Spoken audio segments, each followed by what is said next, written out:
Апал, давай, апал! Апал, давай!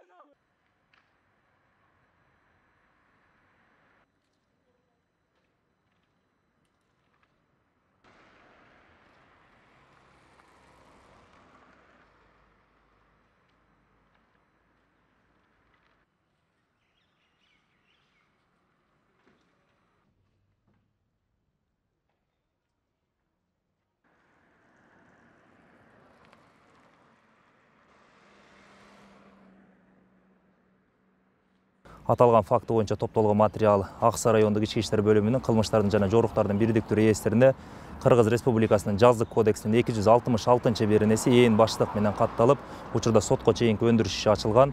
Бул сотко чейинки өндүрүш ишинин алкагында окуя кандай себептен келип чыккандыгы, пикир келишпестик, мушташ эмнеден болгондугу жагдайлардын бардыгы такталууда.